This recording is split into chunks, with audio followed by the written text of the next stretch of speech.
অবশেষে pay scale কমিশনের চূড়ান্ত রিপোর্ট প্রধান উপদেষ্টার কাছে জমা পড়েছে। বিস্তারিত ভিডিওতে। Breaking news, pay scale report জমার পরপরই রাতে প্রধান উপদেষ্টাকে তারেক রহমানের জরুরি ফোন। তো দর্শক, নবম পে স্কেলের আজকের সবচেয়ে বড় নিউজটি শেষ পর্যন্ত দেখুন এবং শুরুতেই চ্যানেলটি সাবস্ক্রাইব করে রাখুন পরবর্তীতে নবম পে স্কেলের সকল আপডেট সবার আগে পেতে। তো দর্শক, দীর্ঘ প্রতীক্ষা ও নানা নাটকীয়তার পর অবশেষে পে স্কেল পে কমিশনের চূড়ান্ত রিপোর্ট প্রধান উপদেষ্টার কাছে জমা পড়েছে।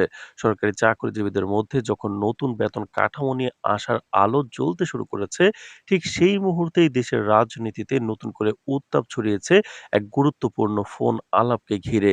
দায়িত্বশীল সূত্রে জানা গেছে, পে স্কেল রিপোর্ট জমা দেওয়ার পরপরই রাতে প্রধান উপদেষ্টাকে ফোন করেন বিএনপির চেয়ারম্যান তারেক রহমান। এই ফোন আলাপে তিনি স্পষ্টভাবে জানান, রিপোর্ট জমা হলেও পে স্কেল যেন নির্বাচনের আগে কার্যকর না করা হয় এবং বিষয়টি নির্বাচিত সরকারের উপর ছেড়ে দেওয়া উচিত। সূত্র জানায়, ফোন আলাপের শুরুতেই Tarek Rahman pay scale report জমা দেওয়ার বিষয়টি উল্লেখ করে জিজ্ঞেস করেন এবং বলেন, এটি একটি গুরুত্বপূর্ণ রাষ্ট্রীয় নথি হলেও এর বাস্তবায়ন নিয়ে এখনই তাড়াহুড়ো করা সমীচীন হবে না। তিনি প্রধান উপদেষ্টাকে উদ্দেশ্য করে বলেন, পে স্কেল বাস্তবায়ন কোনো অন্তর্বর্তী বা অস্থায়ী সরকারের কাজ নয়। এটি নির্বাচনের মাধ্যমে গঠিত পূর্ণাঙ্গ সরকারের সিদ্ধান্তের বিষয়। নির্বাচন সামনে রেখে এমন একটি বড় আর্থিক সিদ্ধান্ত নিলে তা ভবিষ্যতে বিতর্ক ও জটিলতার সৃষ্টি করতে পারে, এমন আশঙ্কার কথাও তিনি তুলে ধরেন।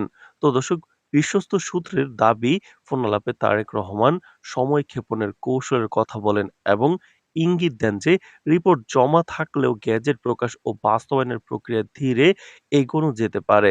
তার বক্তব্য ছিল, নির্বাচনের আগে পে স্কেল কার্যকর হলে তা রাজনৈতিকভাবে ব্যাখ্যা বিশ্লেষণের সুযোগ তৈরি করবে এবং ভবিষ্যৎ সরকারের জন্য চাপ তৈরি করতে পারে।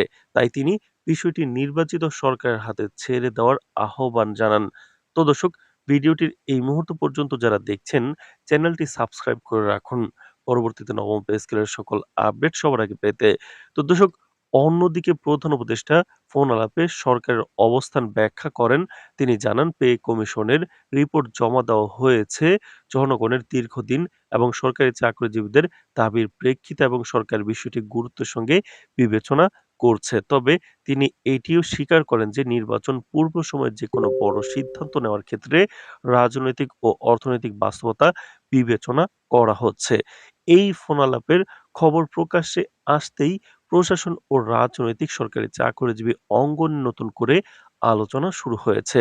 সচিবালয় সূত্রে জানা গেছে, অনেক কর্মকর্তা কর্মচারী মনে করছেন, রিপোর্ট জমা হলেও যদি বাস্তবায়ন অনিশ্চিত হয়ে পড়ে তাহলে তাদের প্রত্যাশা আবারও ভেঙে যেতে পারে। দীর্ঘদিন ধরে মূল্যস্ফীতি ও জীবনযাত্রার ব্যয় বৃদ্ধির চাপে থাকা চাকরিজীবীদের দ্রুত পে স্কেল কার্যকরের আশ্বাস ছিল। তো দর্শক, এদিকে সরকারি চাকরিজীবী সংগঠনগুলোর নেতারা বিষয়টি নিয়ে উদ্বেগ প্রকাশ করেছেন।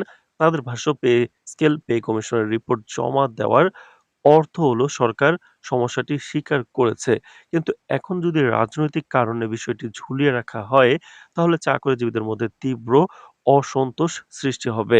তারা আশঙ্কা করছেন, নির্বাচনকে অজুহাত করে যদি পে স্কেল কার্যকর না হয় তাহলে এটি ভবিষ্যতেও নির্বাচিত সরকার এসে দীর্ঘসূত্রিতায় পড়ে যেতে পারে। তো দর্শক, এছাড়াও রাজনৈতিক বিশ্লেষকরা মনে করছেন, তারেক রহমানের এই ফোনালাপ স্পষ্টভাবে দেখাচ্ছে যে পে স্কেল ইস্যু এখন নিছক প্রশাসনিক বিষয় নয়, বরং এটির সরকারি সরাসরি রাজনৈতিক কৌশলের অংশ হয়ে উঠেছে। তো দর্শক, ভিডিওটির এই মুহূর্ত পর্যন্ত যারা দেখছেন, চ্যানেলটি সাবস্ক্রাইব করে রাখুন পরবর্তীতে নবম পে স্কেলের সকল আপডেট সবার আগে পেতে। তো দর্শক, বিশেষজ্ঞরা মনে করছেন যে এটি একটি সুপরিকল্পিত রাজনৈতিক কৌশল। তাদের মতে, তারেক রহমান ইতিমধ্যেই ফ্যামিলি কার্ডের কথা বলে সাধারণ জনগণের মন জয় করার বিষয় উল্লেখ করেছেন। সাধারণ মানুষকে দৃষ্টান্ত দেখানোর জন্য সরকারি চাকরিজীবীদের মধ্যে ইতিমধ্যে সামাজিক কিছু সুবিধা যেমন ফ্যামিলি কার্ড উপস্থাপন করেছেন। পে স্কেলের মাধ্যমে তিনি সরকারি চাকরিজীবীদের উপরও রাজনৈতিক প্রভাব ফেলবার চেষ্টা চালাচ্ছেন। তো দর্শক, সব মিলিয়ে পে স্কেল রিপোর্ট জমা দেওয়ার পর তারেক রহমানের এই ফোনালাপ দেশের রাজনীতিতে নতুন মাত্রা যোগ করেছে। রিপোর্ট জমা থাকলেও বাস্তবায়ন নিয়ে যে অনিশ্চয়তা তৈরি হয়েছে তা আগামী দিনগুলোতে আরো বড় আলোচনার জন্ম দেবে বলেই মনে করছেন সংশ্লিষ্টরা।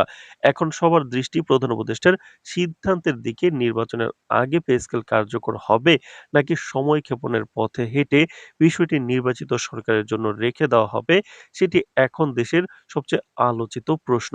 তো দর্শক, নবম পে স্কেল এবং এর বাস্তবায়ন সকল বিষয় নিয়ে আমরা নিয়মিত আপনাদেরকে আপডেট দিব। সুতরাং চ্যানেলটি সাবস্ক্রাইব করে রাখুন। আজ এ পর্যন্তই।